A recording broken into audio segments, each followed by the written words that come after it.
Good morning, everyone, and welcome to the Society's annual general meeting for 2023.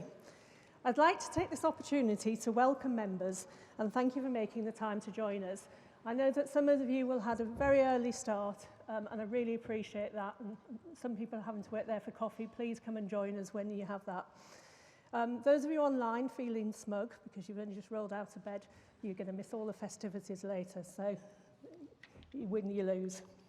I'm Helen Wiseman, your Society President, and it's my great pleasure to see you all this Saturday morning at the Society's biggest member event to date, our Fairer Living Festival. Our formal AGM is starting the day off, and after this, the festival, with all its attractions, events and fun, will be opened by our very special guest of the day, Ben Fogel. First of all, though, we have the business of the AGM to attend to. This is one of the key formal opportunities members get each year to hear from the board and management on how the Society is faring and ask questions and challenges on our performance. This year, the meeting is being held both here in person and online, so we are live streaming the AGM to allow members who have not been able to come here today to log on and contribute to the meeting as if they were here in person. I can let you know that we have numbers, please? Over 300 members attending both in person and logged on. As you can see, it's a changing face, but we're quorate and good to go, and that's the important thing. So if I can make a few introductions. With me on the table here today, Vivian Waddell, one of your Society Vice Presidents, together with Phil Ponsonby, the Society Chief Executive, and Edward Parker, our Secretary and Head of Governance. I'd also like to introduce you to your elected representatives here in the room today. Perhaps they could stand up as I call them. Could I ask the Board of Directors to make themselves known?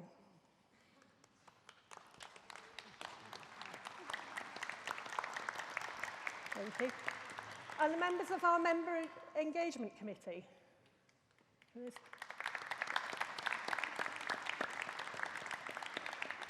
I know there are a number of other members of the Member Engagement Committee occupied elsewhere in the room undertaking activities. And finally, to our executive team.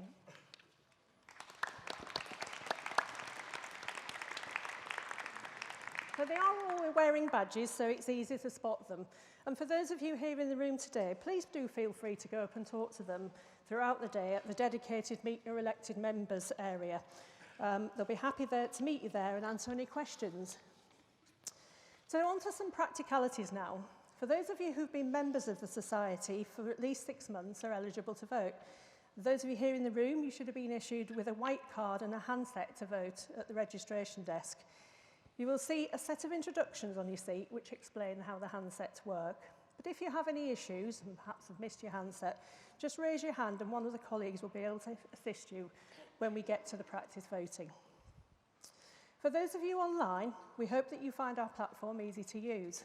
At the top of your screen, you will see a yellow ribbon. Below this, you will see the different tabs called Home, Messaging and Documents. Hopefully it's self-explanatory, but for ease, the Messaging tab allows you to ask a question at any time throughout the meeting or ask for technical support at any time.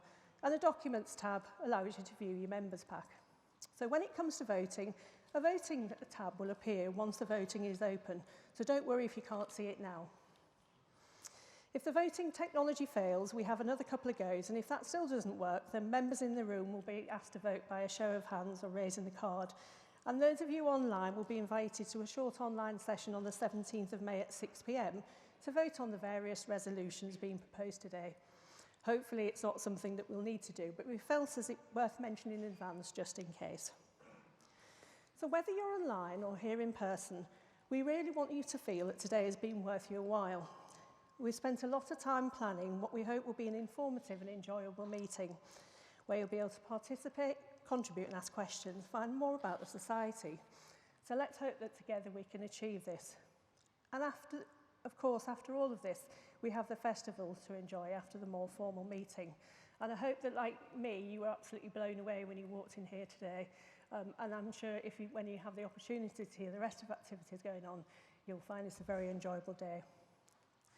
But before we start, I also need to let those in the room know we're not expecting any fire drills, so if the alarm goes, we all need to exit via the nearest fire exit, And of course, we have a hearing loop in the room, and you should sit in the front 2 rows for it to be the most effective.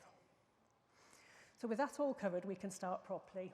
This is your annual general meeting, a meeting of owners of mid-counties, sharing common values and interests, with 3 purposes for this meeting: to look back at the past year to understand how the society has performed, and to make sure we have kept cooperative values alive and at the heart of our activity. We need to transact some formal business as owners and members of society. We'll talk about rule changes, and to celebrate together our shared values and commitment to the society. So I'm going to run through the meeting agenda briefly so you're aware of what's coming up. First of all, we're to have a presentation from the Chief Executive on the Society's performance through the 2023 financial year. We've got a short question and answer session directly after, followed by some more formal matters that we must attend to: the approval of certain minutes, adopting the annual report and accounts, reappointing our auditors, the approval of distributions, and review of our remuneration report. This will be followed by a Member Engagement Committee update and a special meeting where we have 2 changes to our rules to propose. We'll have another opportunity for questions ahead of the voting, which we plan to do all in one go. And we'll wrap up with any other business and then announce the voting results before Ben Fogel officially opens our Fairer Living Festival. And at the festival, there's so much for you to get involved in. We'll be holding 3 discussion sessions here in the room covering easy things to do to help the climate crisis with keynote speaker Ben Fogel, creating opportunities for all, overcoming barriers to fair employment with our charity partner Miss Macaroon, and also everything and more you didn't know about co-ops. Sounds very interesting. We also have a sustainable fashion show, food and drink sampling, cooking demonstrations, and a farmer's market outside. And there are lots of activities to keep the young ones entertained, and perhaps some of the old ones as well. Face painting, boogie mates, children's yoga sessions, and meet Jack the Pony. And we have a jobs fair should anyone wish to find out more about becoming a colleague of Mid-Counties. Of course, you could always ask one of the colleagues and find out what it's really like. So plenty to get stuck in and enjoy, and I'm really sorry again to those online who just found out what they're missing. With all that covered, and before we move on to the first formal agenda item, I'm pleased to be able to announce to members here today our refreshed purpose statement. This is the statement that sits at the cornerstone of everything we do. It was originally crafted in 2003 and has served us well over the last 20 years. But a lot has changed over this time, so we felt it was time to bring it up to date so it's fit for purpose for the next 20 years. Your board and colleague representative have worked closely together to achieve this. It's taken some time. It's very hard to encapsulate the purpose of a society such as ours in a few short words. But it should take time, but it's so central to everything we do and crucial for the long-term success of the society. It's been tested very thoroughly with members, and I know that some of you may have been involved in the focus groups. And we're wanting to ensure that it resonates well with you and our future members. So here it is on the slides. Through the power of cooperation, we're building a fairer, more sustainable and ethical future. So as I say, this will underpin everything we do for the next number of years. We believe it encapsulates what we as a society want to be about, and we hope that today's Fairer Living Festival is just the start of the journey to bring this statement into our everyday. So we've now got a video which brings to life the highlights from our last financial year. Phil will then take up the reins and talk you through the Society's performance for that period. We are a thriving society guided by our principles and values, committed to championing ways to help our members to live more ethically for a brighter tomorrow. From food to travel, childcare, to energy, telecoms and post offices. our society is £1 billion business generating gross sales of over £1.3 billion and over £800 million in revenue in 2022. This year, we invested £4.2 million in launching 8 new food sites and 1 new childcare site in Warwick. As a society, we have 6,618 remarkable colleagues, 422 sites and 721,674 members. Our people are our superpower, and who better to help us reflect on the last 12 months than some of the amazing colleagues from across our society. It's been a challenging but positive year for food retail and our post offices. A busy festive season helped us grow our gross sales by 2.5% to over £664.4 million. Our locally sourced ranges have been a big hit with shoppers, with like-for-like sales up 7.6% to £19 million this year. More and more of our members are shopping with us. 1 in every £4 spent with us comes from our members. Members using the Your Co-op app have saved more than £1.4 million through our exclusive in-app offers. This year you might have visited one of our 8 new food stores and met one of our 120 new colleagues. Every penny our members spend in store means we can achieve more together. With your support for our partnership with Too Good To Go, our food stores have saved over 98,000 meals from going to the bin, saving the equivalent of 7 tonnes of CO2. We are the only cooperative society to operate a childcare service, And we've had our most successful year ever. We're delivering high quality care and education to 5,200 children a week. through our fresh, bright and naturally resourced Little Pioneers nurseries. Our gross sales are up by 13% to £42 million. And occupancy across our 48 nurseries is up from 64% to 66%. Our focus on member value has seen member trade in childcare jump from 92% to a huge 97%. The more members who choose our nurseries, The more we can listen and act to make a difference to the next generation. With our eco-green flag status, we're nurturing the next generation of Little Pioneers. whilst taking steps towards protecting the planet. Our customers are feeling ready to go on holiday again, and our travel sales have increased threefold this year. Our gross sales are up 211%. We're helping customers to experience more from their well-earned holidays. We've been focused on growing our tour operator Co-op Holidays this year, creating tailored holidays for our customers. Every holiday booked with us helps us to give more back to our community.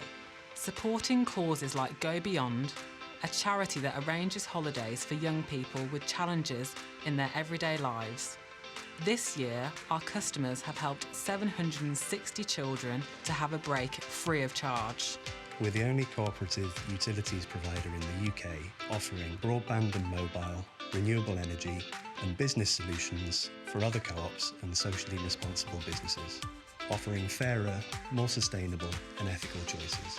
Unity, our joint venture with Octopus Energy, is focused on supporting more green energy generation from community projects across the UK. From wind, solar and hydro, we now have 227 community power purchase agreements, making up a third of all community energy generation in the UK and creating enough energy to power more than 61,500 homes. We have 6,618 remarkable colleagues, each committed to supporting our members every day. We're committed to finding ways to do the same for them, whether it's ensuring their well-being, creating an inclusive culture, or through the career development we provide. We've made a £1 million commitment to keeping our staff safe, including the rollout of our Safer Stores programme and 335 new CCTV cameras. 56% of our colleagues have been with the Society for 3 years or more, and some have been with us for more than 45 years this year. Congratulations to Anthony, Stephen, Christine, Deirdre and Graham. Every one of our colleagues has helped to improve our customer satisfaction score. It's now 72.6%. We are owned by our members who guide everything we do. This year, we've welcomed 86,000 new members, including 14,000 new members under 30. Our app is putting membership in the palm of your hand, giving members more ways to engage with us and help shape our society. This year, 55,000 members engaged with us, having their say and getting involved in cooperative activity. We're committed to supporting our communities through meaningful partnerships, making it easier for members and customers to give back. Together, we donated £143,000 to 315 community groups, from swimming clubs to dementia awareness. And fitted 41 community defibrillators.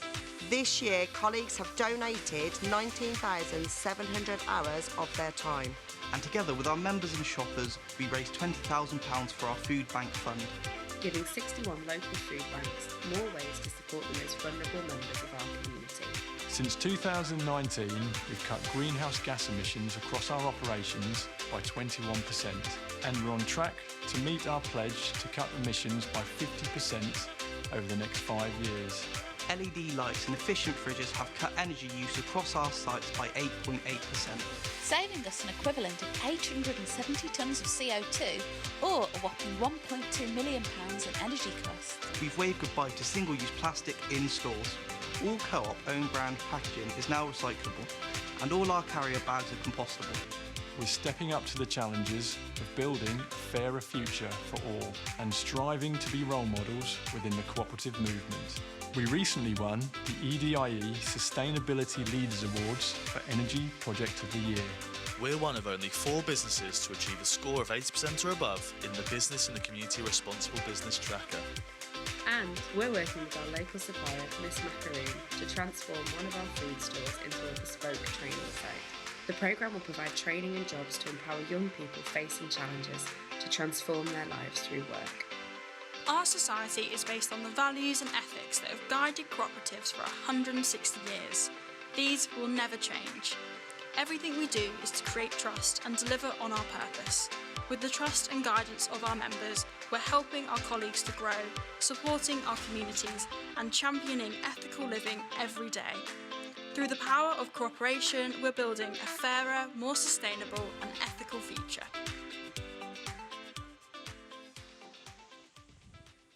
Well, good morning, everybody.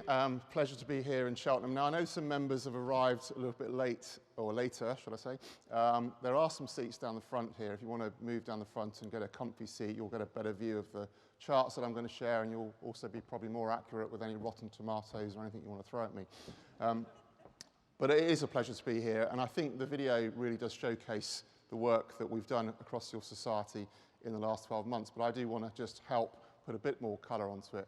But there is no better way to tell the story about our business than through our colleagues. And I'll start with our colleagues, as I always do, because they truly are a remarkable bunch of people. I can't talk about everyone this morning, obviously, because we will be here for a very long time. But I just want to highlight a few achievements. Firstly, Judy Sheldon and Mike Pickering, who have done brilliant work in helping us to reduce our energy consumption through a number of projects, and were recognised quite rightly at the EDI Awards, as you saw on the video. Now, Big Mike, as we like to call him, and Julie have been with the Society a long time, but their passion for improving what we do is as good today as it's always been, and truly recognised for the efforts that they have achieved, along with colleagues across all of our operations. Also, colleagues like Kathy Sargent. Kathy's not our longest serving employee, and we heard about the long-serving employees we've recognised in the year. In fact, there was 911 colleagues last year receiving or have achieved over 10,000 years of long service. Kathy isn't the longest serving, but at 88 years old, she is our oldest colleague. And she enjoys her job as much today as the very first day she started with us. Now, last year, you may have remembered there was a question at the AGM from one of our members saying, what are we doing to help support people in Ukraine? And I talked about the support we were giving through funding as part of a national cooperative campaign to help support the Ukraine. And I also said we were looking to try and help people find work if they were looking for refuge in the UK. And I'm delighted to say we've been able to do that. Two of our colleagues, Ola and Anastasia, that joined us in the last 12 months have settled in, along with a number of their people from Ukraine. And it's pleasing to say that not only have they settled in with us, but they've both already received Colleague of the Month awards in their respective stores. So that's brilliant that we've been able to do that, and I think we continue to support people in that way.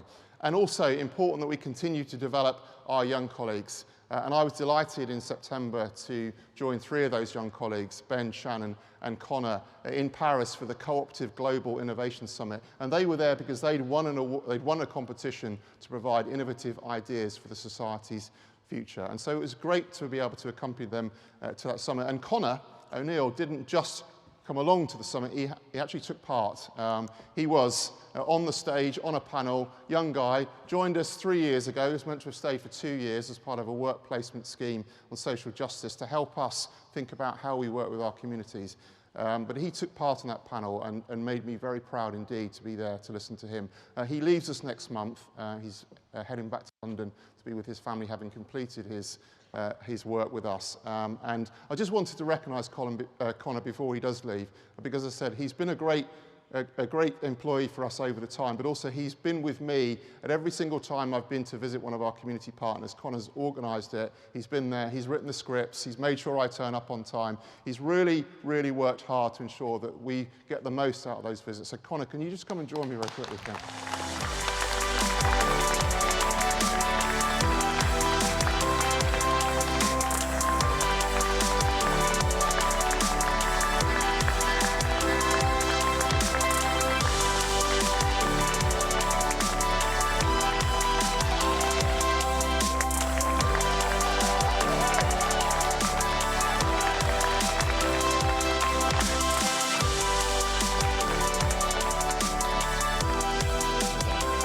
Now you can see he wasn't expecting this because he was at the back of the room. But look, it's just a token of our appreciation for the work you've done, and you know, I know you're going to be a brilliant asset to whatever organisation you work for. Maybe with us, who knows? And we will delight to have you back if you choose to go that way. But I know that before that, you're off to Peru as well. So there's that, okay? And I understand that this fellow's from Peru originally, and so hopefully you'll take that with you. And I'll bring him. Yeah, I will.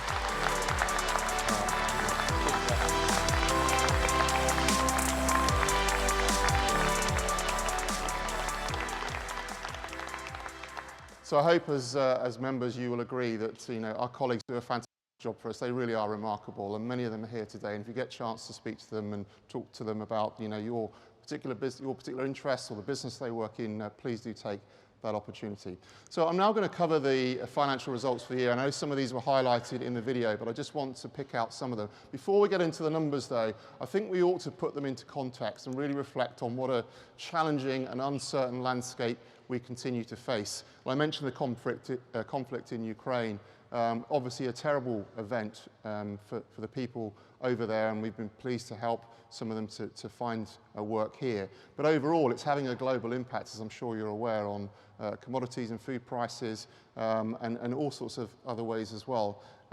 Also, cost of living crisis in the UK is affecting people in many different ways. And we were aware that these problems were going to be upon us in the year when we were here a year ago talking. I think none of us really foresaw the political turmoil that ensued and the revolving door at number 10 Downing Street. And of course that also has had an effect, particularly in areas such as interest rates and things. So when we look at our numbers, it's important that we take account of these factors. And it's also important to recognise the impact that these things have on consumers.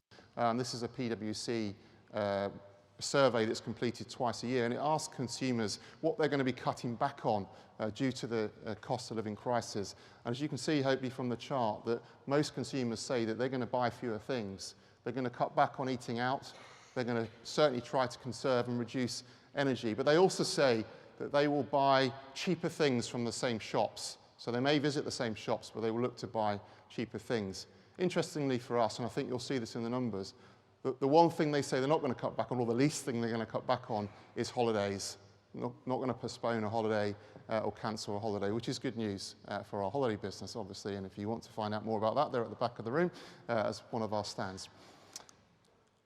And I think consumer sentiment overall is really important to our different businesses, because people and how they feel and whether they're confident about the future is really important. You can see from this chart how volatile that has been. We have seen an improvement in consumer confidence in March, which is back about where it was a year ago, but nowhere near where it was before the pandemic and the crisis that we find ourselves in today. And I think the main difference between what we're seeing now in terms of the challenges in the cost of living and perhaps previous recessions is the labour market. Unemployment has remained very, very low, which is a good thing, I think. I'm sure you would agree. But vacancies at an all-time high. And that puts real pressure on organisations like ours, in terms of finding people to come and work for us. And that pressure leads to increased pay, higher pay demands, and of course that in itself leads to a higher cost to do business. And no more true is that than in food and the production of food. And so I'm sure you're all aware of food price increases. Over the last 12 months, certainly in our financial year, inflation in all food was 18%. Now this has been driven by some of the factors I've already mentioned, the cost of production with high labour costs, the commodity prices affected by the conflict in Ukraine, also the price of the dollar. When we had that political turmoil in September last year, the pound fell to $1.04 in terms of value. It's now back up to about $1.26, but that impact, as commodities are often traded in dollars, is profound on prices, and it can take some time to find its way through into our prices and our business. So, a significant pressure on us as retailers in terms of the cost prices that we are seeing from our suppliers every day, and that's continuing. It may slow down in the second half of this year, but it is still continuing. So let's look at the sales numbers. Sales at 1.34 billion last year, which was 48% increase on the year before. Most of that increase coming from our travel business and return to good fortune for the travel business, which was over £500 million. And you can see from the chart here, when you look at our business by the two divisions, and we're talking about national businesses now, because those are the businesses that aren't operating on a regional basis, so travel, childcare, utilities, all here today. And then you look at food, you can see that our national businesses actually overtook food last year in totality in terms of sales. And so a good performance in our businesses in terms of food. They all traded up, but particularly in travel, where we saw a return to people going on holiday, and as you saw from that consumer sentiment. And that's helped improve our operating profit overall. Operating profit before share profits, which is excluded from these numbers, and also significant items, is up last year. Now, if we take account of significant items, the underlying position is slightly down. And the reason for that is because significant items, which are one-off costs, are treated differently. Some years they have a negative effect on your profitability. Some years, as in last year, they had a positive effect as we had an overall positive position on significant items. And again, if we look at that by those different business divisions, you can see that return to sales in travel having a really positive effect on the profitability in our national businesses. So best ever year in childcare, significant improvement in travel. These are businesses that suffered really badly through the pandemic due to obviously the problems that we saw then. And so really good to see them healthy and back into profit. But you can see a significant decline in our food store profitability, just under £10 million. The main reason for that is the cost of energy. The cost of energy to operate our food business last year increased by £7 million. £7 million. And that's despite the great work that Mike and Julie did, along with all their colleagues, to mitigate those costs by introducing new technologies, new projects, which resulted in an 8.8% reduction in our energy usage. So despite the fact we reduced our energy usage last year, the cost to run our food business in energy went up by £7 million. We took the decision not to pass that cost on to our members and our customers, and that's why the profitability is down. I think it was the right decision. It was very much the way the board felt we should go. So, given all the challenges with cost of living already, we didn't feel it'd be right to pass those costs on to our customers, and that's the reason the food business is down in terms of profitability. We have, however, continued to invest, and last year we spent more capital investing in our business than in the previous 3 years, and across the divisions, so opening new food stores, new childcare nurseries, also increasing, as I said, technologies, particularly refrigeration, LED lighting. We spent over £500,000 on new safety equipment for our food stores and implementing high-fat, sugar and salt regulation, which, as you would know, was introduced by the government to make changes in our food stores. So a significant expenditure across the business. And whilst we were spending money, which is important for our long-term growth, we also saw a reduction in our overall net debt from over 40 million the year before to under 40 million last year. Now, I expect to be here in a year's time and to see that net debt number increase slightly. We've secured a £112 million headroom funding from our 4 banks, which now includes the Co-operative Bank, and that will allow us to continue to grow, to open new food stores, open new nurseries, to invest in our travel business, as you'll see in a moment. So I think the overall picture of debt control is important,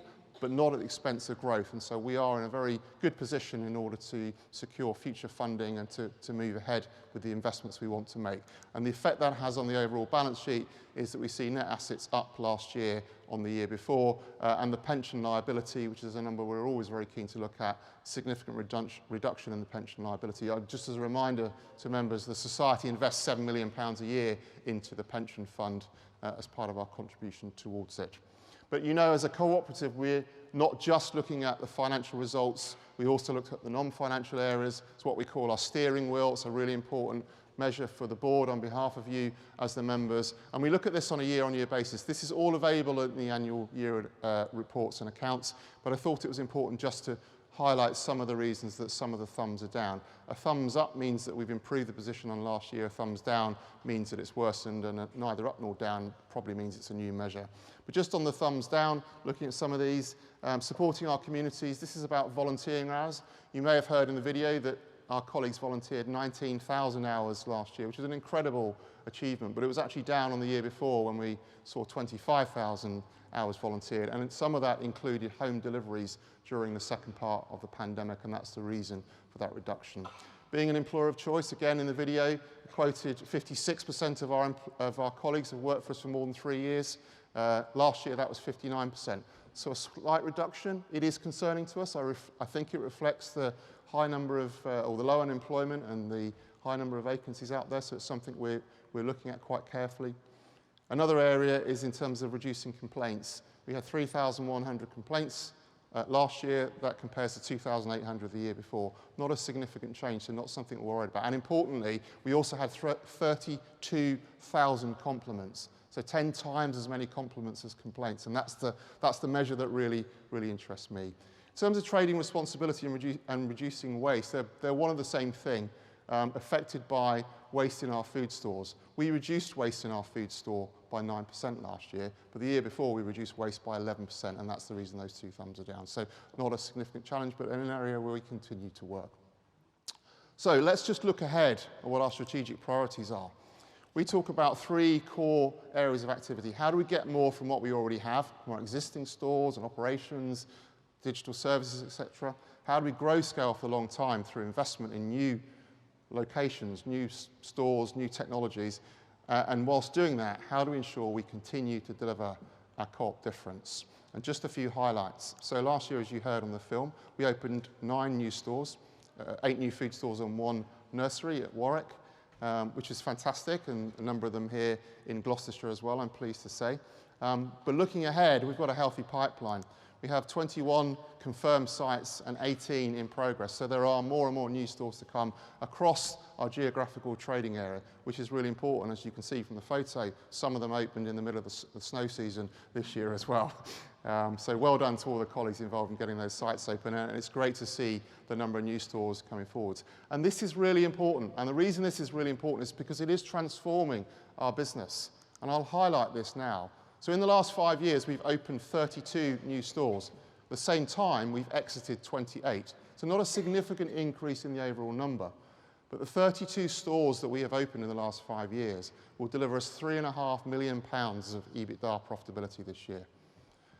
The 28 that we exited in the last full year collectively made the society 16,000, and over 90% of them are loss-making. So that's a transformation in terms of the business. So it's not just about opening new sites, it's about creating an estate for the future which is modern and fit for purpose, and that's what we continue to do. That's what we're doing in our childcare nursery as well, where we now have 9 confirmed new sites and a further 20 in progress. So significant investment in growing our nursery business. But as I said, it's not just about the bricks and mortar operations, it's also about some of our other operations as well. In travel, we're investing a lot of money in developing new formats for our retail estate, and they'll be live, or the pilots will be live this summer.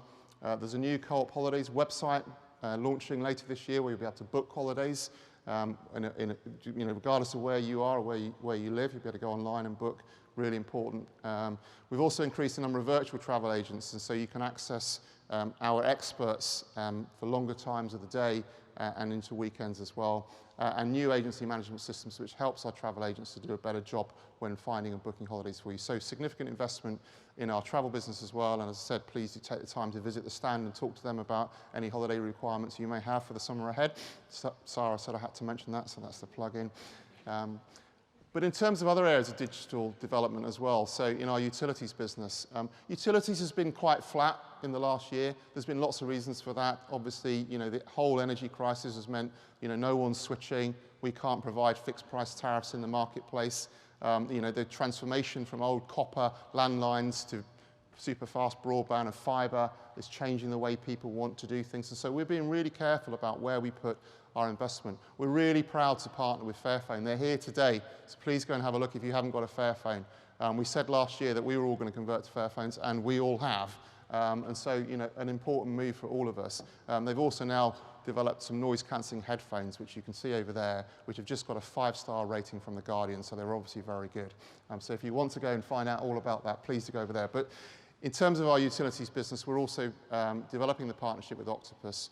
And we hope that in the summer we will be back to providing fixed-rate tariffs as part of that partnership. But aside of that, we're also continuing to develop a great relationship with them in terms of our community energy proposition and the increase in the number of community and power purchase agreements we have. And that's part of a broader, sustainable strategy that we have for the society. In addition to reducing energy, as I've already said, by 8.8%, we're also implementing solar panels across 86 sites through a £3.5 million investment. We've provided a kickstart fund through Unity, which is the joint venture with Octopus, which helps other organisations to do the right things in terms of sustainability, including Bristol Energy, where we help them put solar panels on the roof. And as I said, 200 community power purchase agreements through solar, wind and hydro, including here in Gloucester. And if you want to find out about the community power agreements and partnerships in Gloucester, please do visit the team over there to find out. The reason we do these things is because it's what you as members tell us you want us to do, and we continue to listen. I think we're listening more than we've ever listened. Helen talked about the purpose and the refresh of the purpose. That's from talking and listening to members. And last year, over 60,000 individual surveys with our members across our trading businesses, but also on a more intimate basis, the Your Co-op conversations, which range from modern slavery to care for bees. I mean, you couldn't imagine a wider range of subject matters than we are talking to our members about. And it's really important that we continue to develop our technology as we listen to our members and make it easier and more frictionless for you to shop with us. The member app now has 131,000 members using it. Significant growth from the launch just a year and a half ago, up 130% on last year. 83% of members used an offer through that app when shopping in our food store, saving a combined £1.4 million. So an incredible change in that respect. And you heard on the film as well of the 86,000 new members that have joined us last year, and a considerable number of them under the age of 30. And it's important that we encourage members from all age groups to join us to help us ensure that we are universal in our approach. It's also important that we listen to what you're saying to us about how you want us to share profits, and we'll hear the share profit proposal later on this morning. But we are looking at that right now and saying, could we do this in a more meaningful way? How is it working? Now that we are delivering more and more instant offers for you and instant benefits across our services and our businesses, should we think differently about how we use the society's funds and that share of profits? And one of the areas that we're doing a great job today is in community. Last year, £143,000 given out to over 300 local community groups, some of whom are here today. You can find out more about that from the stand at the back of this room. But it's one of the areas that we are very, very focused on. It's a real privilege for me as part of my job to spend time out and about around our communities, meeting the very people that are benefiting. People like Cotswold Radio, who are here today and will soon be broadcasting from a number of our stores in the Cotswolds, but also from all sorts of different groups that do fantastic work and that we're proud to be able to help them. We want to do more of that, and that's why we're looking at how we may look to do that in the future and how we might use our shared profits more effectively to do that, because it is a really important part of what we do. And you also may have seen on the film about the partnership with Miss Macaroon, you know, social enterprise that already help young people that are facing challenges in their lives back into work through their facility in Birmingham. We're delighted to have launched our own version in Walsall Town Centre at our store there, where we've converted part of the store to a sensory training room to help young people that are really struggling to get back into work. The first 6 graduates have already started with us, started a couple of weeks ago, and so we're really pleased that that programme is now off the ground. And it's part of a broader strategy to do the right thing as part of our overall emphasis on being a cooperative and being seen to do cooperative things. Last year, I stood in front of members and made a number of pledges, things that we want to achieve in the next 5 years. The first one was reducing the direct greenhouse gas emissions by 50%. You heard on the video from Mike about the work that we're already doing to that. The 8.8% reduction in energy last year is putting us on track to do that. Already this year, our energy reduction is 12%, so we're already ahead of where we were last year. So we are certainly going the right way in terms of doing that. Supporting the creation of 50 new cooperatives. I'm pleased to say that through our partnership and work with the Plunkett Foundation and Cooperative Futures, we were able to help support the creation of 8 new cooperatives last year. So, that is work that we're very proud of, and Pete Westall and the team are doing a lot of work to ensure that we are supporting these organisations to do that. Removing all remaining single-use plastic from our stores. You may recall that we were the first cooperative society to remove single-use carrier bags entirely from our food stores. We wanted to go further and move the bags that people use for loose produce, etc., etc. By the end of June, we will have completed that this year, ahead of time, as we work through the final stocks. Extending the range of electric vehicles and cars, mopeds, bikes for our colleagues, that's been done. Those are now available to our colleagues. You can find out about that from our team over there in terms of our utilities team as well. They have the information on that. We want to introduce a bursary scheme for struggling families in childcare nurseries, and I'm delighted to say that has started in Sunderland up in the North East. So the first children are starting to benefit from that bursary scheme as part of a pilot up there. And we want to grow Co-op holidays to half of our business. Last year, Co-op holidays business increased by 36%. By the end of this year, we'll have added 139 new destinations to our Co-op holidays portfolio. And 60% of the Co-op holidays booked by our members have been tailored or bespoke holidays. A real opportunity to do whatever you want to do, particularly in areas such as sustainability or volunteering, as we like to call it. So lots of opportunities there to help to continue to grow that. We want to double the sales of Fairphones. We've all now got them. Fairphone sales last year, or since the last AGM, are up 30%, sold over 1,000 last year. We want to do a lot more. So if you haven't got a Fairphone and you're interested, please do go and see the team over there. We've got some people from Fairphone here today who can talk to you about why it's such a unique product and why it's important for the environment and sustainability. And we want to go further in supporting people to sustain independent living. And I talked about the colleagues that have joined us from Ukraine, but also one of the things I know we are very proud of as an organisation, and that Pete Westall has led our work on this, is with the Brighter Future Foundation, where we've been able to help victims from modern slavery into work for us, and that's part of the approach that we're taking, and we're going to continue to do work in that area. And we want to give you members more reason to shop and buy fair trade. 145,000 members bought fair trade products last year. We put a 10% discount in for most of the year, which was a tremendous move and certainly resulted in an increase in sales of fair trade. And we're looking at new innovative ways to help really encourage you as members and our customers to buy more and more fair trade products. And finally, I started on talking about our colleagues, and I'll finish these pledges talking about our colleagues. We said we would maintain a pay rate above the national living wage. We have done that.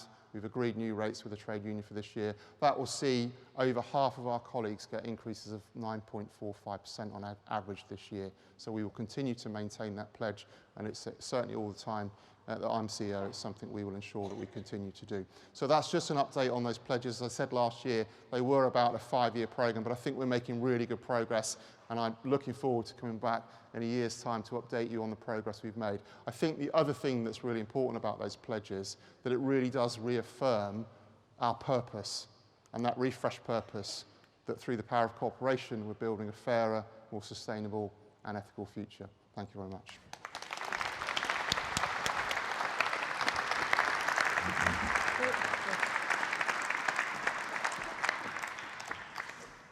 So thanks very much, Phil. You've covered a lot of ground which I'm sure members will have found helpful and hopefully also inspiring.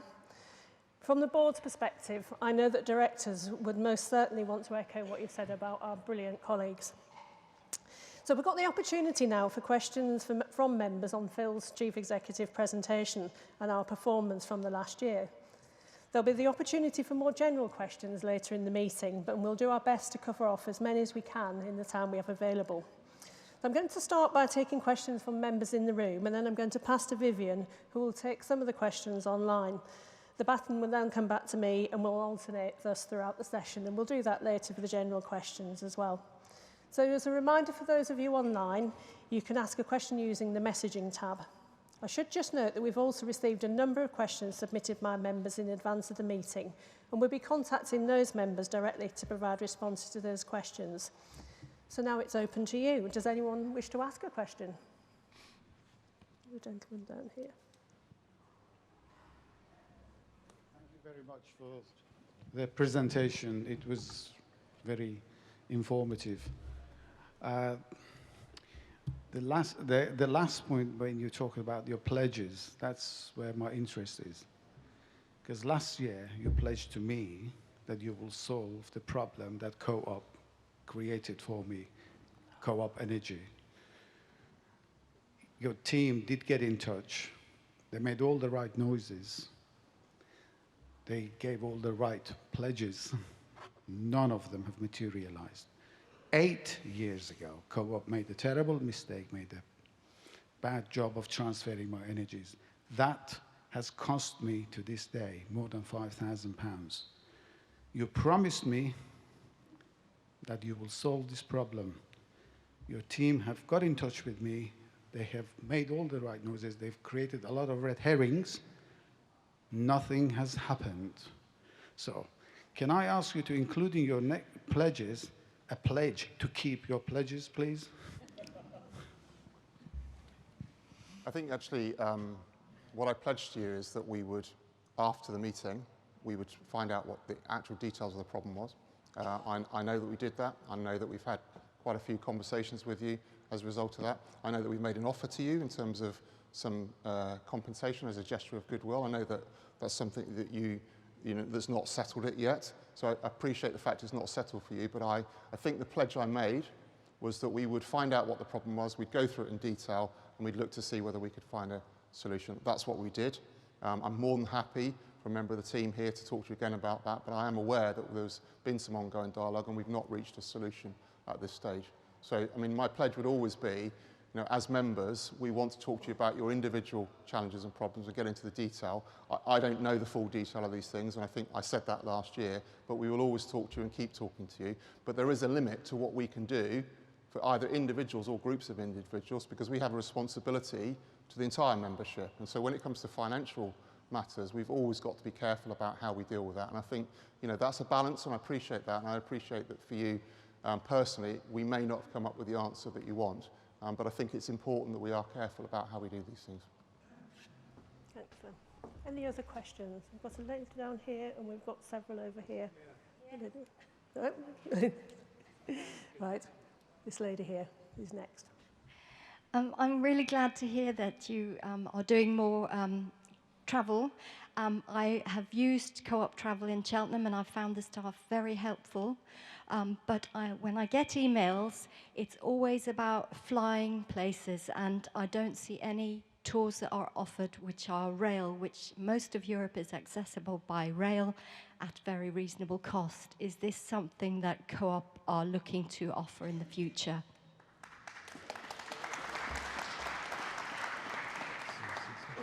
Absolutely. I think, you know, as part of our Co-op holiday strategy and focusing more on sustainability, we see rail holidays as really important. I think we've recently agreed a new commercial arrangement with Eurostar as part of that, which will get the network across Europe, because of course the challenge is getting from the UK to Europe. Once you get in Europe, the train services are brilliant, as I'm sure you all know. It's that point about getting there. So we have, I'm looking at Sarah because we've agreed a new arrangement with Eurostar to enable that, and I think those offers are now available. So if you want to find out more about the rail holidays that we can now offer through Co-op Holidays, please do see the team at the back. It's a great question, thank you. Okay, so I've got one at the back, and then I'm coming to the front and going over here. So now number one at the back. You said you're de-invested in some stores and opening new stores. Is there a strategy here? Because it does seem in Swindon area that you're closing sort of stores that are quite bigger and opening smaller stores, and particularly in sort of housing areas where older people live, and some of the stores in the sort of more deprived communities are being closed. Is this the part of the strategy, or is the depending on the area? Yeah, we certainly don't have a strategy to close stores in deprived areas. I think what we do is we've got a clear position with the board around the future stores and what the estate will look like. And we talk about convenience stores or community stores and food markets. The food markets are the larger stores. So Old Town in Swindon, for example, which is a large store, is one of our food markets. But what we do is we look at the estate against those strategic formats and we look at the profitability of those sites. And usually when the lease comes up, we'll take quite a critical view as to whether or not we want to retain that site for the long term. And as you say, we've opened quite a few new stores in Swindon that are doing really well for us in new communities. And these are fit for purpose, obviously modern stores for the long term. But we are still committed to larger store format if they meet that food market requirement, as Old Town does, which is one of our larger stores, and it's in Swindon. And I guess if I can just add to that from the board perspective, that all of the decisions, both closing stores and opening stores, are something that we take very seriously, take on board the point you said about the areas, and those are the questions that we ask, and those are the challenges that we make on your behalf whenever we have to make those considerations. So thank you for that question. The lady here. Hello, I'm Carol Feebry, and I'm part of a new initiative by Planet Cheltenham. So one of my real concerns is on climate change is plastic pandemic. And apparently food packaging accounts for 40% of the plastic. I appreciate that you have made great steps forward you mentioned use of single-use plastic. You mentioned carrier bags, and there was a picture of a bottle. What about other packaging? I mean, you say that your own brand is fully recyclable, and in my opinion, and I think a lot of people's opinion, the climate change recycling is not the way forward. If you've got if your bath's overflowing, you turn off the tap. You don't go for a mop and bucket, which is what we appear to be doing with recycling. Only 12% of recycling is actually successful. A lot of recycling goes to other countries or it goes to landfill. So what we need to do is turn off the plastic at source and sort of find replacements for the packaging that we're currently using. Now, I did have a kind reply from Mike, Head of Sustainability, and he mentioned that you need to protect the food to prevent food waste, which is acceptable. There have been great strides in finding alternatives, bioplastics, other natural sources like mycelia, seaweed, bacteria. And I appreciate that probably they're not yet ready at the stage where you can exploit those in terms of cheapness and scalability. But what about in the meantime? Why can't, for example, I see in my stores that mushrooms are packaged in plastic containers with cling film over the top, which makes them sweat. Okay, it protects them, but it makes them sweat. Why can't we put them in cardboard or pulp containers with a breathable or compostable material over the top? Carol, can I just let Phil sort of catch up with you and answer, because I'm aware we've got lots of people. I think we really understand the point you're making, and that's wonderful. Thank you. Phil. Yeah, thanks, Carol. And I would say the food team are here as well, so please do take time to go and talk to the food team about the different innovations and things that are taking place, because it is a real challenge.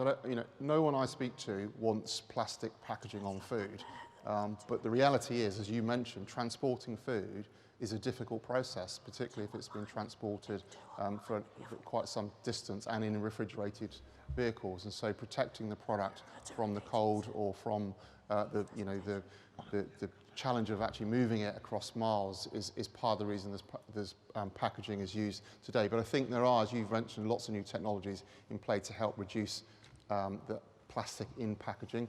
We've made moves to remove the single-use plastic, which I think is a move we can make, and we have made it. We've also got 200, I think 200 of our stores have got receptacles in where people can take the packaging off and put it in. And I know that's not the answer for the long term, but it does mean that we can ensure it is recycled and it's recycled properly. Recycling is a challenge, not least because of the different local authority approaches to recycling, which creates us all sorts of challenges. So I think for the short term, we've got to keep doing everything we can. Long term, I hope, and I know you do, is that science will take care of this, that we will find new materials, and those new materials will be viable for the longer term, and that will remove plastic from the packaging. But please do go and talk to the team, and they can give you a bit more, and I think Mike can be there as well. You mentioned Mike, you meet Mike and he can talk to you a bit more, and we'd love to work with your organisation a bit more to understand it a bit more as well. Thank you. Thank you. Thanks, Phil. We've got a gentleman here, then we're going to take a couple online, and I ask the other people to hold the questions, and hope we'll come back to those in the general questions. So this gentleman here. Thanks very much. Good morning, everybody. It's Doreen Hancock from Oxford. I'm a local councillor in Oxford, and the reason that I wanted to say something, I know you've already mentioned exiting, or in normal parlance, I suppose, closing down, repositioning. But I've had various colleagues and also members ask me, they knew I was coming here today, and to ask you specifically about Oxford and Oxfordshire. But the exiting, we've had Summertown closed, we've apparently got Cowley Centre up for closure. I'm just wondering where you're going in Oxford, because certainly as far as the smaller shops go, and I know 1 or 2 stores in Oxford will be kept, but the Co-op group is coming in through the back door that you're leaving open for convenience stores. And I'm just wondering how you're going to respond, and also to respond to the colleagues especially, who necessarily can't always find another job conveniently to their homes, to their families, and a lot of people in East Oxford, we're talking about Swindon and deprivation.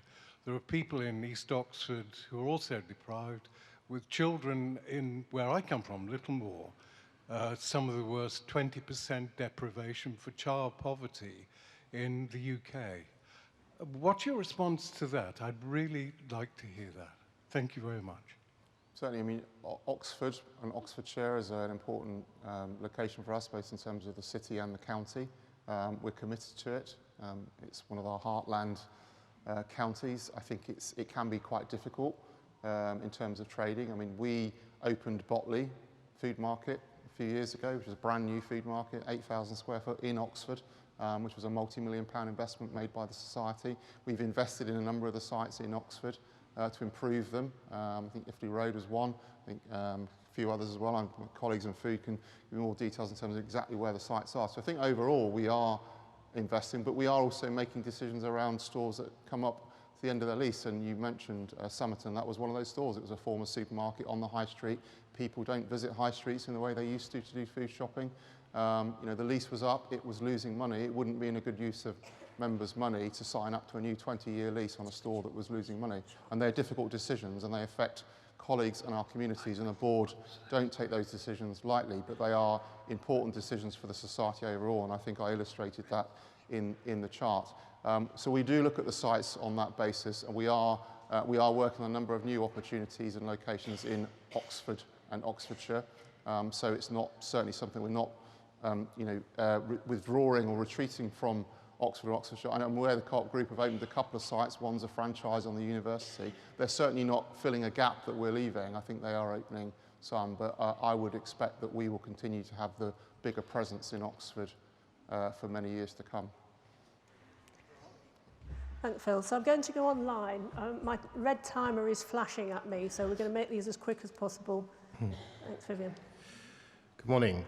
Yes, we have a number of questions that have come in online. As Helen says, we'll take 2 of them now. The first one is from John Goodman, and he says, as a loyal phone co-op member since the early days, I have a phone co-op email address. The prospect of losing it, as you announced earlier this year, fills me and many other members with dread. what progress are you making in securing the future of the email service, given how important it is for many of us and the wider cooperative movement? And I can say that from a personal point of view, as someone who was involved in the phone co-op from the start, I had the same feeling because of the emails obviously used in my own family. So I'm going to pass over to Phil. I believe we have some good news on this involving another cooperative.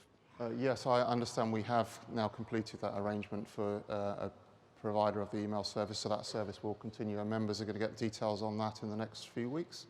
Yeah, so the next few weeks, but it is positive news. We will be able to continue to provide a service in terms of emails for members. Excellent. That's excellent news. Thank you. The next question from Judy Lees, which is on pay, and if it's okay, we'll hold that one over until the remuneration report. We have a question from Jansen Woodall, no relation. He says, the ability to attend online is great, thank you. Can I please ask a question to Phil Ponsonby? Last year's sales were 1.3 billion and operating profit 7.2 million. If I'm right, that's 0.5% of sales, a very small percentage. Any bump in the road could have a major impact on our society's profitability. Are you comfortable with this percentage? And if not, how can it be improved to become more stable in the future? I think Phil talked a little bit about one of the reasons why profitability wasn't as high as it might have been during the cost of living crisis, but you may have more to say on that, so I'll pass back to you. I think so. Organisations typically get into difficulty when they run out of cash. I mean, profitability is a statement of accounts and obviously how you measure your business. And we take very careful decisions, as I illustrated in the presentation, and in fact not passing on those increased energy costs to our members and customers, or not passing on the increased costs in our childcare nursery, in the way that we could have done. I think food costs in our childcare nurseries were up by 20%, energy was up by 68%. We were making careful decisions, and that does affect the profitability. But what's really important to us is our cash headroom, because it's cash that businesses need to operate, and that's something we manage very, very carefully. We've got a really good working relationship with our 4 banks. As I said, we've got 112 million pounds cash headroom, and we're way off that in terms of our needs at the moment, which means we can continue to invest and develop the business and make the right sorts of decisions not like passing on some of those costs to our customers. So yeah, the profitability measure is an important one, but EBITDA in terms of the cash we're generating through the business is really important area in making sure we retain that positive cash headroom in our operations. And it's something we've been able to do since we dealt with the energy business through the pandemic. I remind members that we didn't use any of the government loan schemes during the pandemic. We managed to do that through our relationship with our incumbent banks, and so we have a good relationship. And so whilst the profitability will move up and down depending on those significant items and also depending on the decisions we make, it's the cash headroom that we really focus on as an organisation. Thank you. We have one other question which we'll deal with in writing from Brian Morley, because it relates to a specific site. Thanks, Vivian. I know there are lots of people, lots of questions. There will be more opportunity, and also elected members will be here in an area over there later in the meeting. So please do come and ask us those if we don't get round to them. So we now come to some of the more formal parts of the meeting. We've got various matters which are covered on the agenda earlier, and we'll be voting all of these formal items in one go at the end of the meeting. So first of all, to the minutes. We have the minutes from last year's AGM and the special meeting held earlier this year to approve. Hopefully you've seen these on the website. For those of you with member packs, copies are on the pink paper. For those of you online, you'll find them in the Documents tab. We've also uploaded for information the draft minutes from the half-year meetings held last October, as no doubt some of you will have been to those meetings. Those are on the blue paper for those of you with packs, and we'll be seeking approval for these minutes at the half-year meeting in the autumn. Any matters arising on the minutes that anybody wishes to raise? I can't see any. No. Thank you, members. So we move now to the adoption of the annual report and accounts, which when we come to the voting, we will be asking you to adopt. We've heard a lot from Phil earlier in the meeting, but if you've got any further questions and need to ask something on the detail from the document, please raise this in the upcoming question and answer session. We'll be asking you to approve the reappointment of our auditors, BDO, for the year ahead.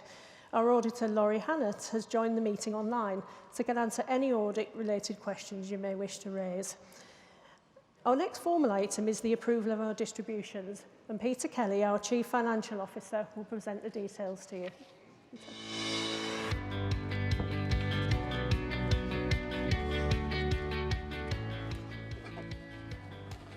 Just finding the clicker. Sorry. That bit wasn't rehearsed.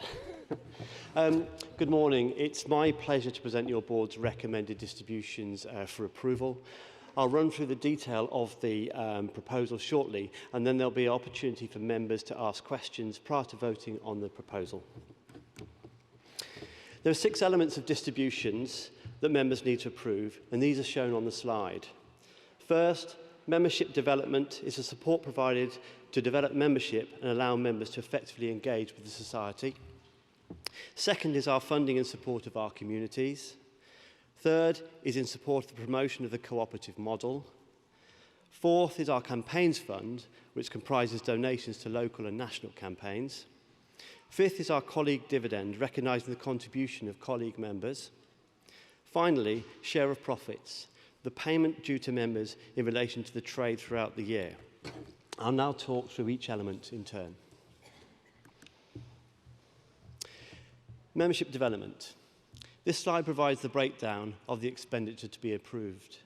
You'll note it covers all aspects of membership engagement, recruitment and communication, including the production and distribution of membership materials, the hosting of online streaming and physical events, including the successful Your Co-op Conversation programme, and the provision of colleagues to support these events.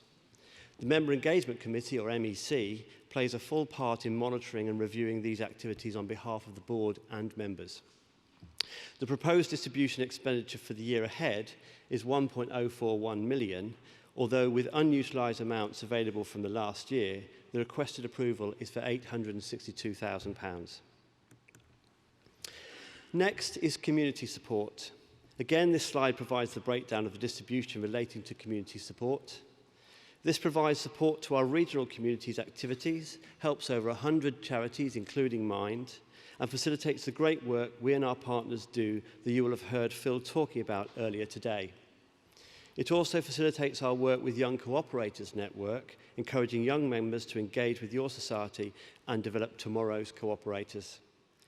The proposed distribution expenditure for the year ahead is £327,000, although with unutilised amounts available for last year, the requested approval is for £264,000. Our third proposed distribution is for co-op development. Please note the specific organisations to whom we provide financial support. Cooperative Futures work with existing or new co-ops to help them expand and develop. You'll have heard Phil mention that as part of our work on our pledges earlier today. Co-ops UK. This is the apex body that promotes cooperation within the United Kingdom. International Cooperative Alliance, or ICA, is a worldwide body for co-ops who represent organisations through 110 countries throughout the world and effectively give voice to over 1 billion members. CEA is the Co-ops Employers Association, part of Co-ops UK, and advising cooperatives across the UK on HR issues and legislative changes. And we have a small pot for others where that will be used at the discretion of the board. The proposal is for a distribution, the same as last year, at £285,000. Next, we have the colleague dividend, or it's not moved on. There we go. Next, we have the colleague dividend, or thank you vouchers. Members will know it's been our practice to make distributions to colleague members to recognise their contribution to mid-counties. Now, this doesn't apply to exec colleague members or board colleague members, but every other colleague in the society. The recommendation is for a distribution of £450,000 in this regard. The actual amount that colleagues receive is based on average hours worked and length of service. For simplicity, a colleague with over 2 years' service and working over 30 hours per week will receive £60. You'll be asked to approve this shortly.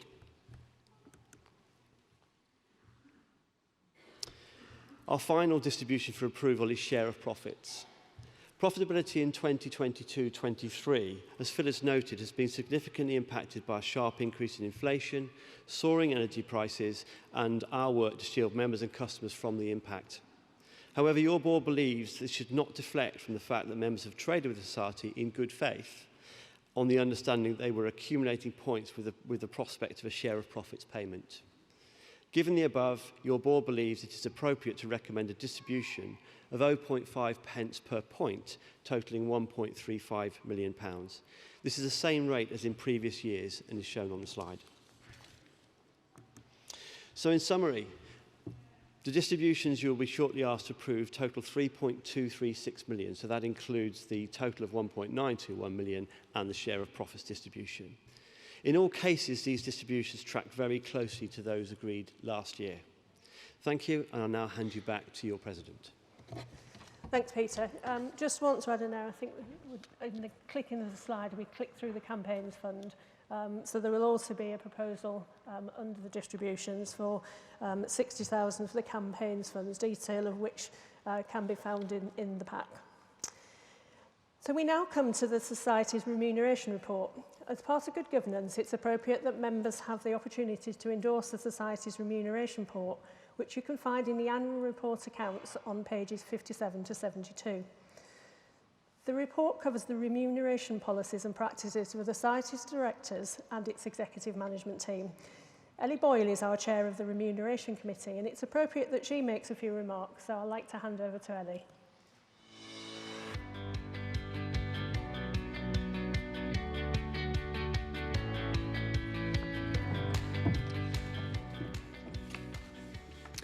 Good morning, members, and thank you to Helen.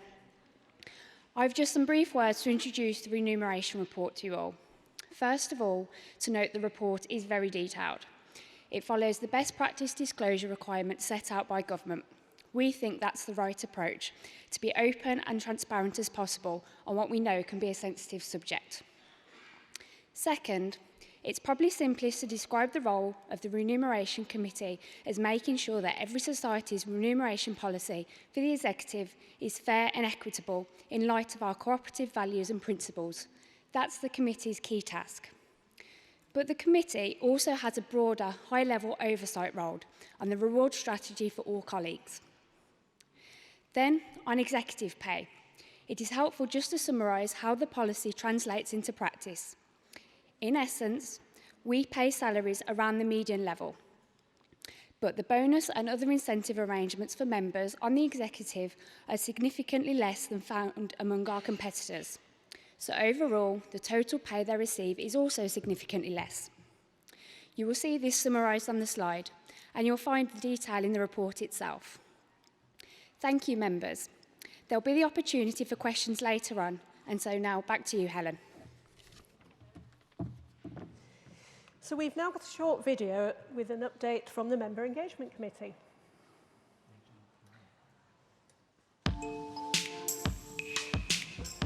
Hello, my name is Henry Brett and I'm the current chair of the Member Engagement Committee.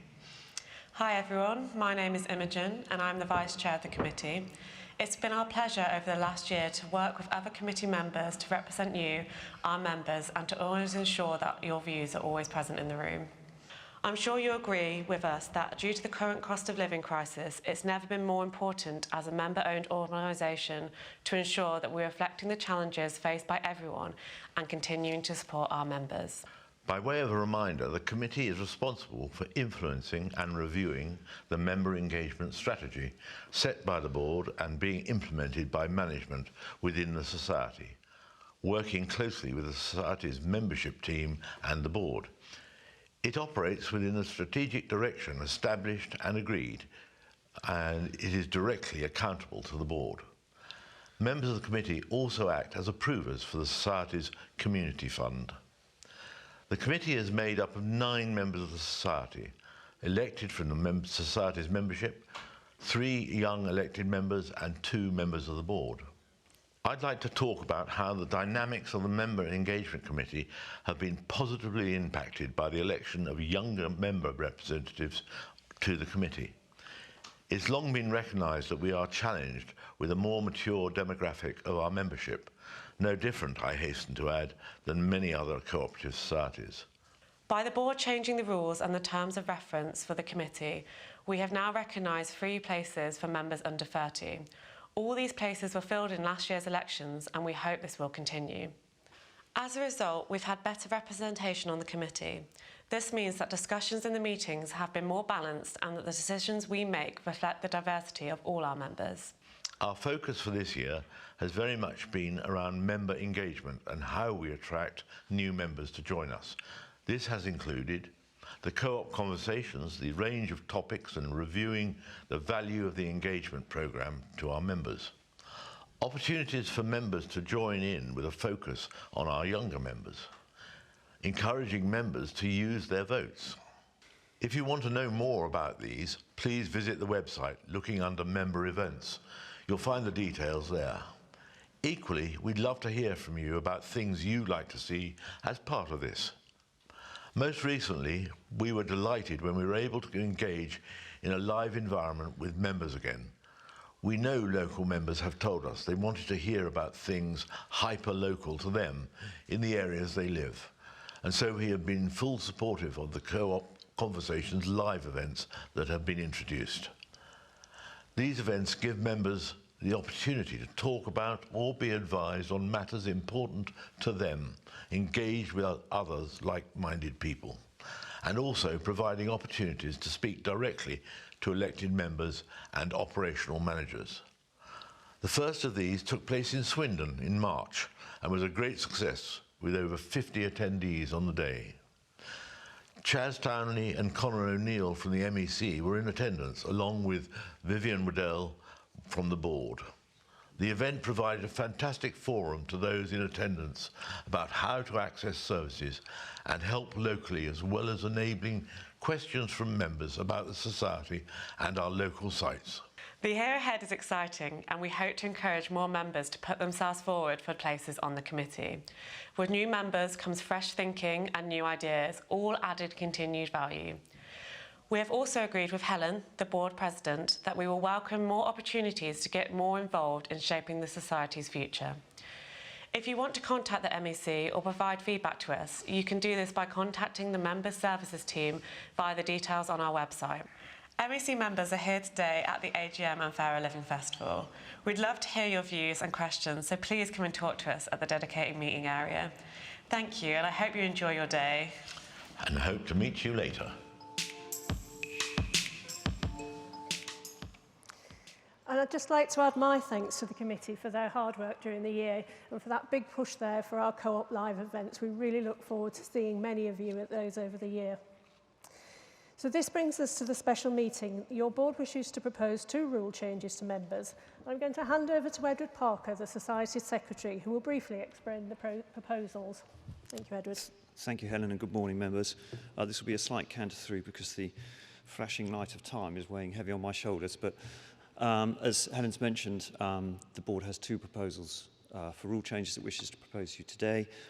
Some of you will have had the opportunity to review the paper that's been on the website in relation to these, but for those who haven't, perhaps the majority, and just for the sake of consistency, I will quickly whiz through the paper that explains the changes for you.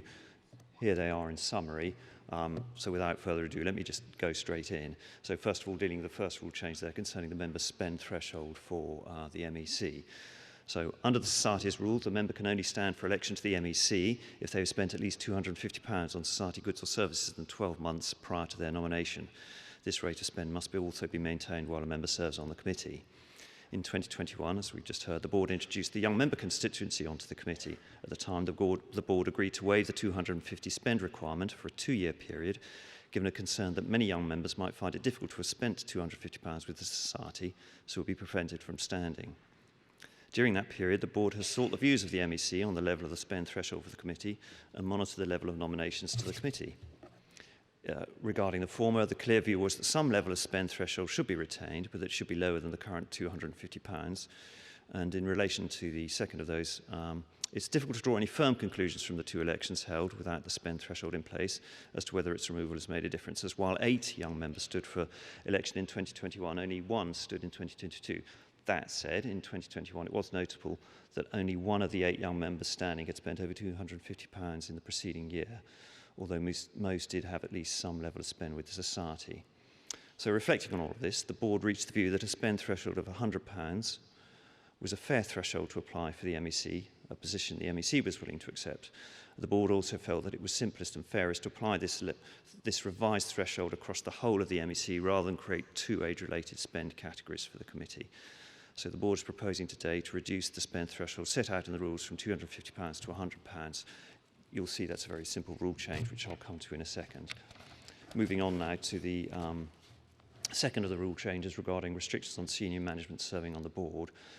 The rationale for introducing a restriction will be that some tasks the board undertakes are likely harder to action in a suitably balanced way if one is involved closely in the day-to-day operations of the society at senior level. For example, directors have to critique performance against budgets. This could be more challenging for a senior colleague given that they will have played at least some role in their preparation.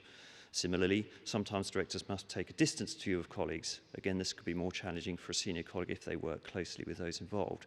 And the same sorts of arguments can be applied equally to senior managers who've recently left the society. So in discussing the above, the board reached the view that there should be some restrictions on senior and former senior colleagues from serving on the board, but that these should not be overly harsh given the democratic principle that lies as a cornerstone of cooperative governance. As such, the board agreed to propose to members an addition to the rules that reflects the following sort of policy position in effect. Senior management, as defined by the board from time to time, cannot stand for election to the board while they work for the society and once they've left the employment of the society for a period of 18 months. So we need to define what the board means by senior management. In relation to this, the board felt it was appropriate to cover colleagues in the highest 3 job grades within the society. And just by way of explanation around that, the society has a job grading structure which sees members of their executive, including the CEO, at grade 11, chief operating officers and their equivalents in support service roles at grade 10, and a tier of support and trading group senior roles at grade 9. So currently that encompasses about 35 colleagues in all. And the board felt it was right that the definition encompassed all these positions. So, in sum, this restriction could be incorporated into the rules as an addition to Rule 1010, and I'll come to that in a second. So first, if we go back to the MEC spend threshold, there's the rule change. It's just substituting £100 for £250. That's pretty straightforward. And then this is the additional paragraph for the restrictions for senior management that comes into Rule 1010 as an addition towards the end of Rule 1010, which sets out the qualifications you need for office and the eligibility requirements there are to serve on the board.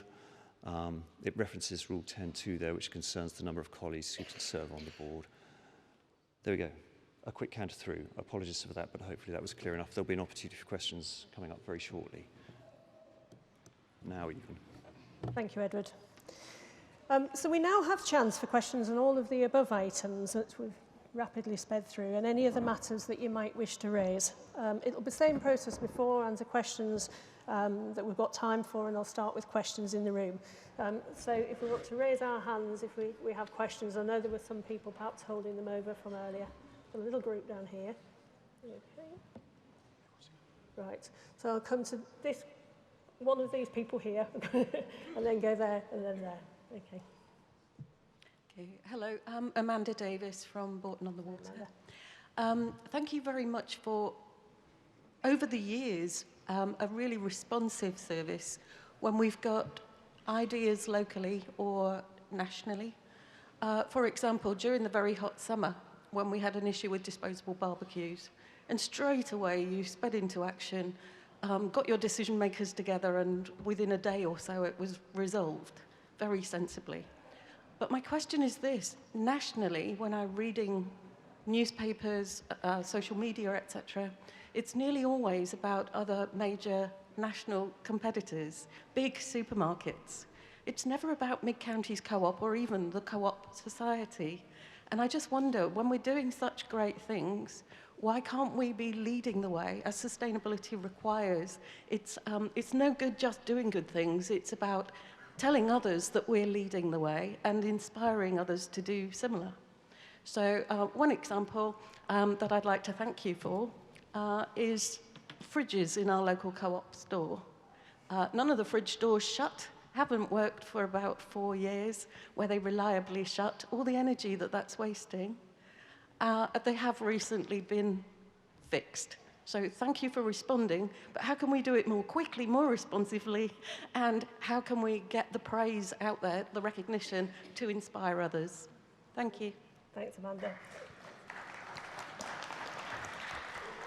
So briefly on the how do we get the word out point, I have to say that's a constant frustration, not just with our society, but with when we meet together with other societies. The thing about the good things that we do, when we're really good at talking to each other, at talking to our members. But this event today is one of those opportunities that we can, we really are pushing out to the wider community, getting non-members to come in so we can tell them what we're all about. But I'll pass on to Phil and ask him to respond on the sort of the bigger picture. But absolutely, Amanda, it's something we talk about and really are incentivised to try and address. Thank you, Amanda, and thanks for the support, because I know we regularly exchange emails about matters, and it probably shouldn't take 4 years to fix doors on fridges.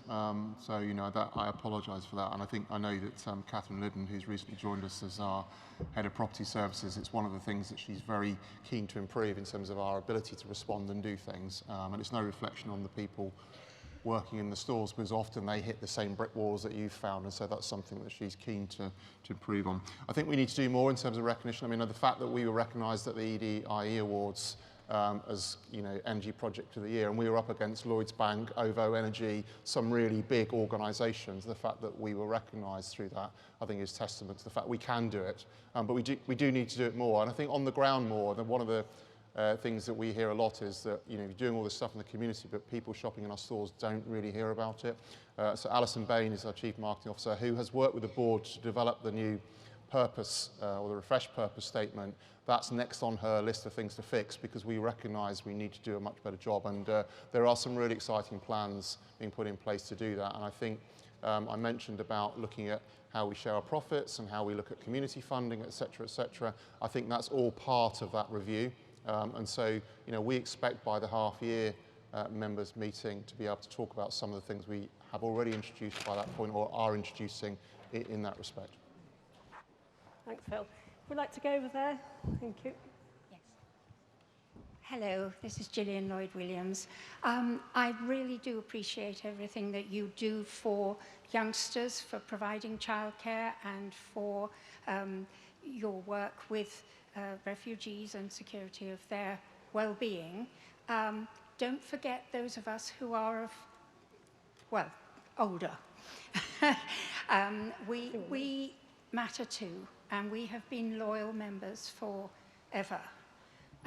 So my request to you is, while thinking of community outreach and service to the community, which is what we at the Co-op are all about, please remember those of us who perhaps don't want to go on an app, who struggle to get on your website even. And it would be lovely for you not to forget about us. Thank you. Thanks, Gillian. I can say again that is, and I can look around the room at my fellow directors for confirmation, that is one of our constant challenges to management whenever we start talking about new technology and apps, and making sure that we embrace everybody and all of our members, and that they can still find ways to engage with them. And I'm hoping that the Co-op Live conversations will encourage people to come out and join us for those. But I think Phil can talk perhaps about some of the wider offerings that we talked about childcare, but also how we are engaging with and supporting our older communities through community funding and some of the activities that we've been doing internally. Phil. Yeah, thank you. Great question. And as part of my trips out, so I'm privileged to get out around a lot of the community organisations we work with, and that spans the demographic. Clearly I get to visit our businesses, but when I'm looking to work with community organisations, and so just this year I've been in Cannock with the dementia group there, that working with the community and often elderly people that are suffering from dementia, and as importantly their carers as well. Also, I think last year I was with the Shropshire Dementia Care Group, same thing. I think I was in Long Levens in Gloucestershire last year with the Knitting Club, talking to people that come to our store once a week and use the facilities to knit. But the important point about it is that I think we do recognise that we have an important role to play as a society in developing young people and helping young people to flourish, but also to look out for people that are either more vulnerable or, as you said, are not so ready to take on new technologies. It's a big consideration for us in our utilities team because lots of organisations are forcing people onto digital platforms. Banks are shutting down, etc., etc. And so we recognise that, and I think it's something that certainly Sarah Dunham, that's now heading up our national businesses and responsible for that part of our businesses, keep consciously aware of, that we need to develop an approach within our digital services that doesn't leave people out. And so that might be, call centre people on the end of a phone to help people when they're looking at how they deal with those sorts of things. And so it's absolutely recognised. There is a commitment there. We also feel that our food stores do an absolutely brilliant job in their communities. Day in, day out, our colleagues in our food stores go way and above the call of duty, looking out for people in their communities, helping them out, going to their homes, doing things for them. Could we make even more of that? Could we give them even more time to do that? And so that's one of the things that we're looking at as well. But it's a great question, and we're delighted to be here in a year's time and tell you what progress we've made on it. Okay, thank you. We've got one more in the room now, and then we're going to move to a question that was hanging over online. That's great, thank you. Jeevan Jones from the West Midlands. You talked in your presentation about paying more than the national minimum wage and what the government calls the national living wage. But there is also the real living wage, which is independently set and is a higher level for colleagues. Now, I know it costs a lot of money to fund, but it is the right thing to do, and the Co-op Group has actually paid this for the last few years. So has the executive and the board got a plan to move to the real living wage, and if so, over what time period? Thank you.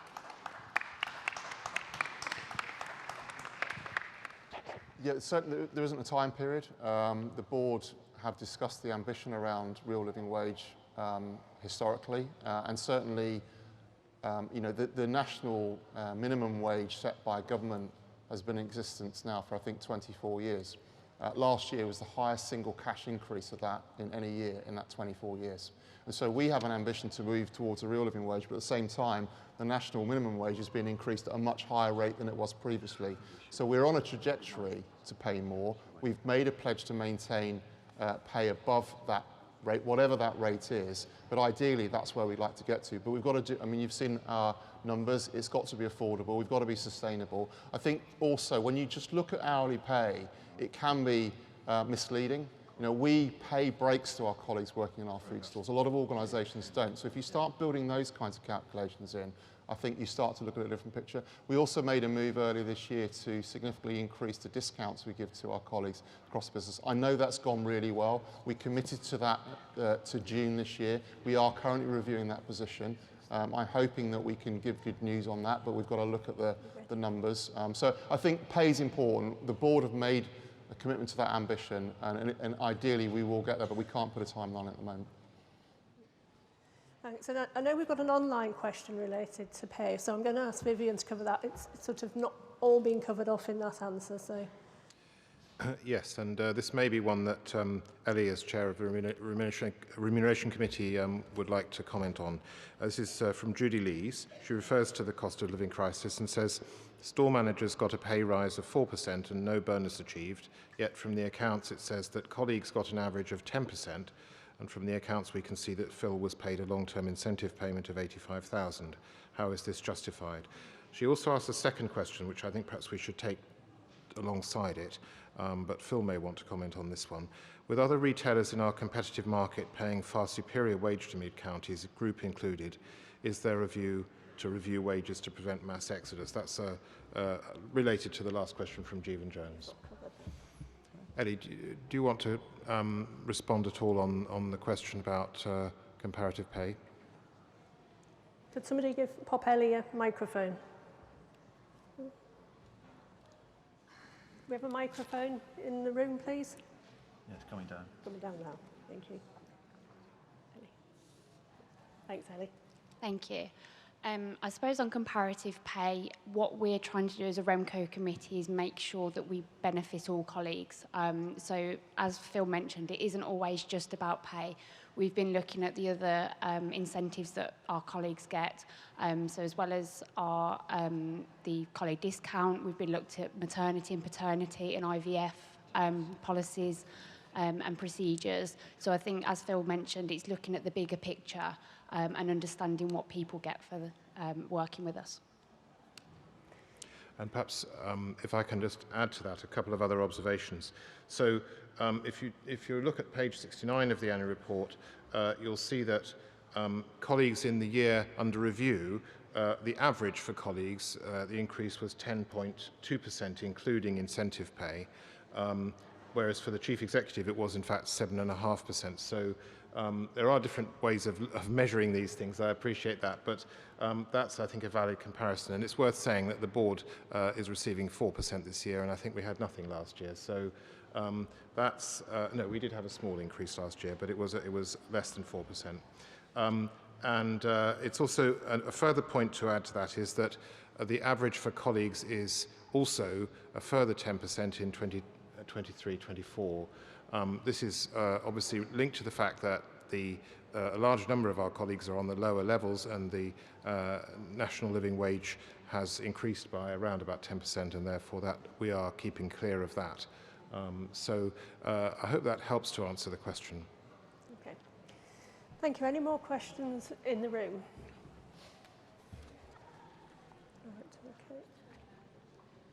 Right, we'll go to this one here. Hello, my name is David Humphreys from Kidderminster.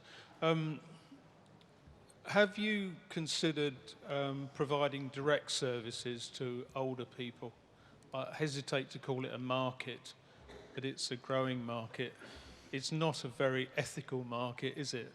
Elderly care in this country.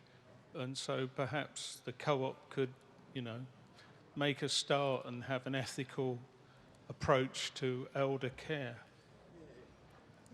Phil, I'll hand over to you. Yeah, certainly. I mean, I didn't mention earlier in terms of services to older people, one of the things we have maintained is a home delivery service to people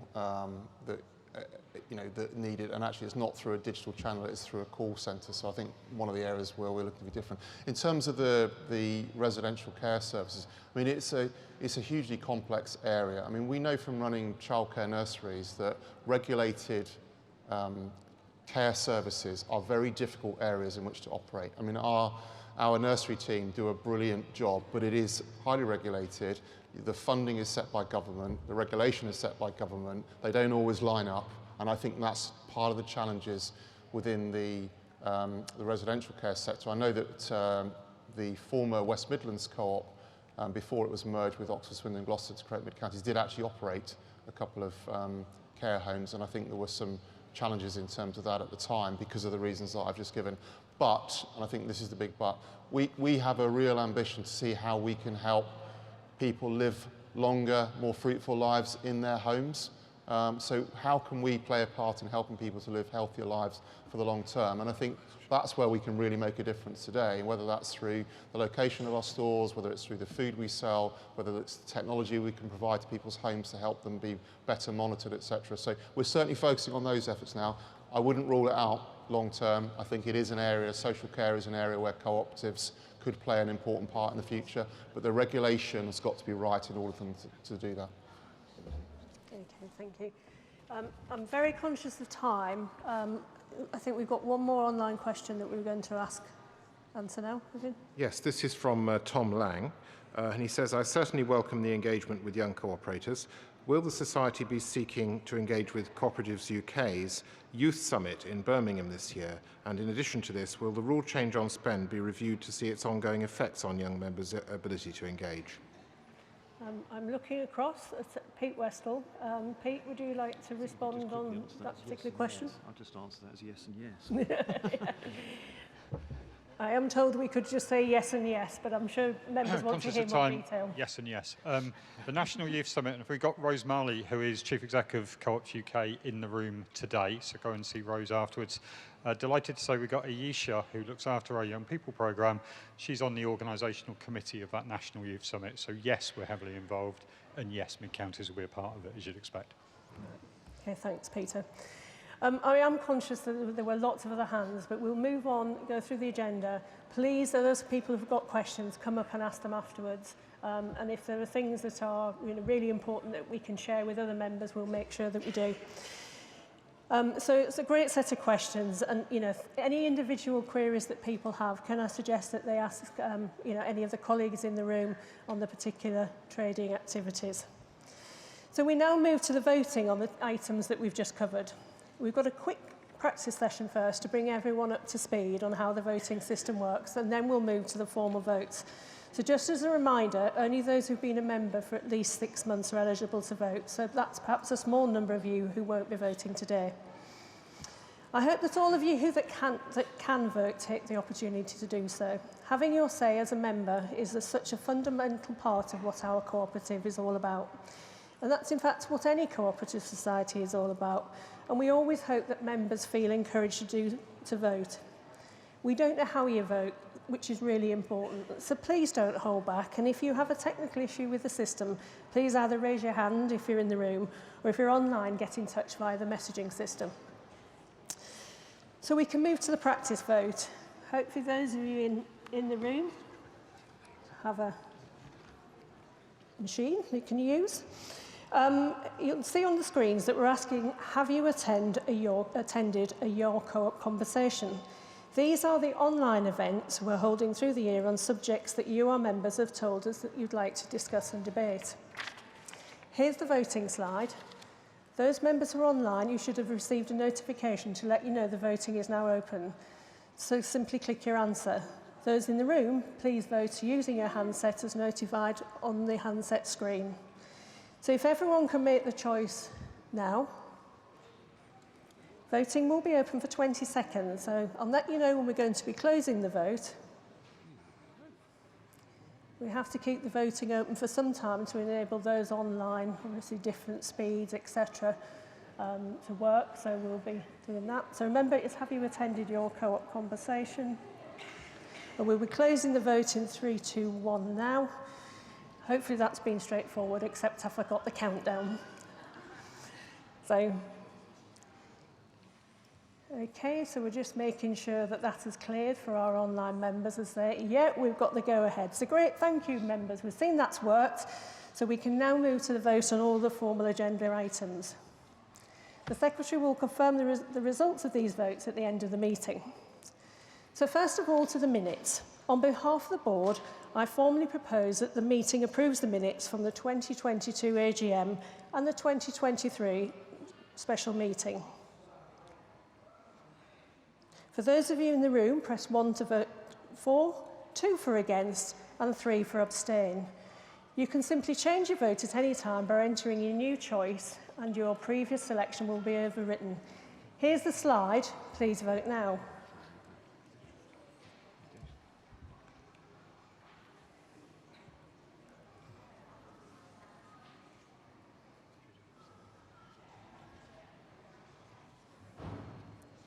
Okay, so again, there will be a slight delay. We'll catch up with those online. 20 seconds seems a long time when you're standing here, but we will be closing the vote in 3, 2, 1 now. Thank you very much. And as we wait for the go-ahead to say that those online have caught up with us, just remember that you can overwrite your choice before the vote closes at any time just by changing the number on the screen. So we'll just wait. Okay. Okay. Yep. Okay, so we have moved, we've got the all clear. So we can move now to the annual report and accounts. On behalf of the Board, we're asking members to adopt the annual report and accounts for the year ended the 28th of January 2023. So we've got the slide. Please vote now. Reminder, it's 4, 1, 2 against, and 3 abstain. Always the same.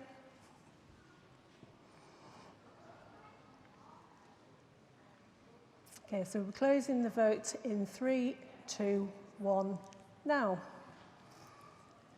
And again, we're enabling the time to pass to clear the vote for those at home that the votes have come in, those online that have been registered and it's cleared off their screen. It does take a bit of time, as you can imagine, with the different speeds for those at home as we wait for it to catch up. So bear with me when we'll be ready to move on to the next vote in a minute. Right, I've got the all clear, thank you. So we turn now to the reappointment of our auditors, BDO. As is standard practice, we need to confirm their appointment for the year ahead. So here's the slide. Please vote now.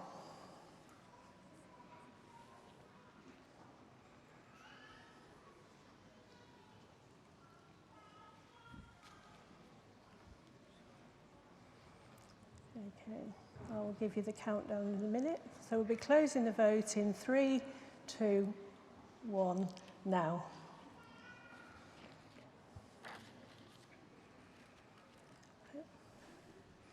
And we're waiting for the all clear so that the votes at home have come in. That's getting quicker. So we move now to the distributions that we heard from Peter Kelly. We're grouping our distributions into one vote for ease. So I formally propose a total distribution of £3,236,000.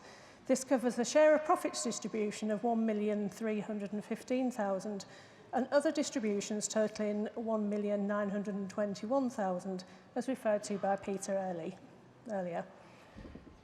So we have the slide, and we can vote now.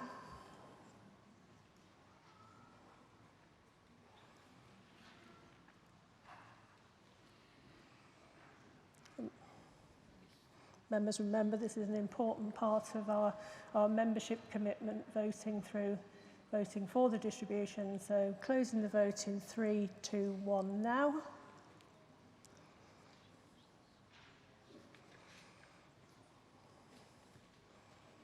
And I'm waiting a nod to ensure that everything's worked. Thank you very much.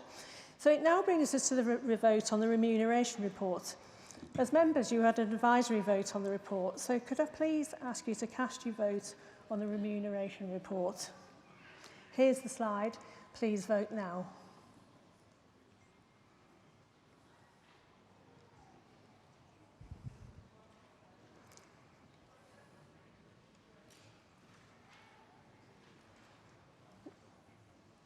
And I'll be closing the vote in a moment. 3, 2, 1, now. Thank you very much. We just have a couple more matters to vote on. Thank you. So now for the rule changes. Could we please ask members to vote on the proposed change to the MEC spend threshold? That's the first of the rule changes. So here's the slide. Please vote now.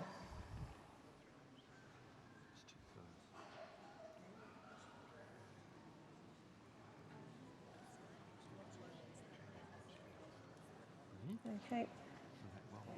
Okay, I think Here we go. I've got it. we have now, it's now come up on a handset, so we'll start again. If people wish to vote, please vote now.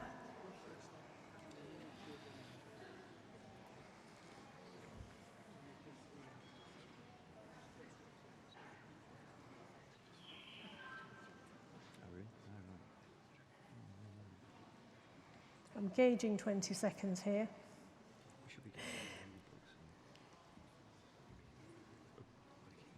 We'll have an extended period because I know there was some slight delay on some of the handsets.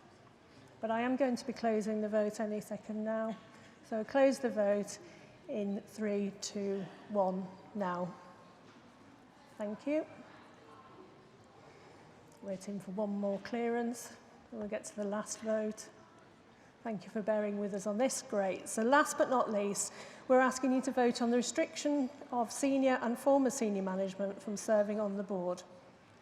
So here's the slide. Please vote now. Should be coming through. Has come through.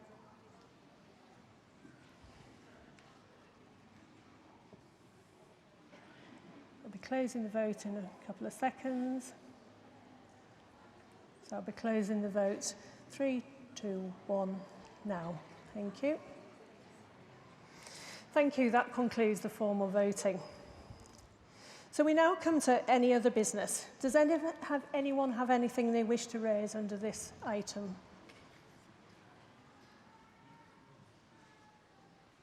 I think we've got somebody in the middle.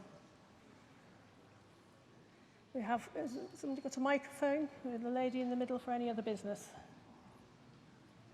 Hello, Janet. Nice to see you. Here it comes. Lovely, thank you.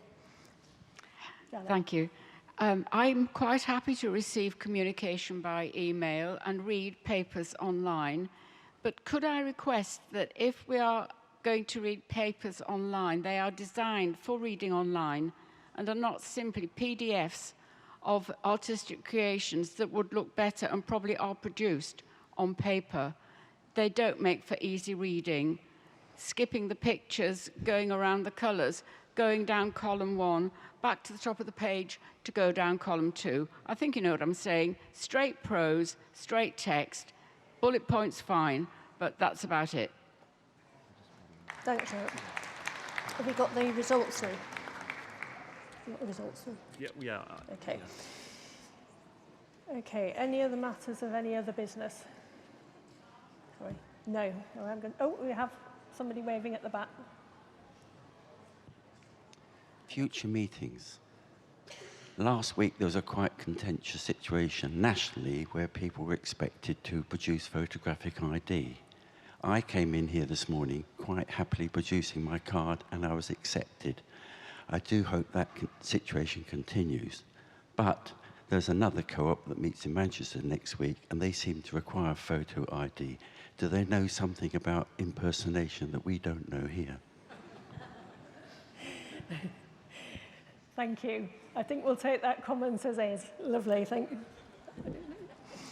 Okay, so finally we do have the voting results. I'm going to hand over to Edward to announce the results. Well, I've just been monitoring on the screen here. I don't think they're going to flash up on the screen there, but I'm very happy to confirm that they've been very comfortably passed and all by over 90%. My math's not quite capable of doing the remuneration report one. That might be just less than 90%, but the rest well over 90% in favour. So we'll put the results up onto the website as we do normally. There you go. Thanks, Edward. Thank you, members. So notice our formal half-year meeting will be held on the 18th of October. We'll have the opportunity to attend in person and online again. So look out for more information over the next few months. And don't forget that in September you'll have the opportunity to vote in our annual board and MEC elections. So please don't miss the chance to have your voice heard.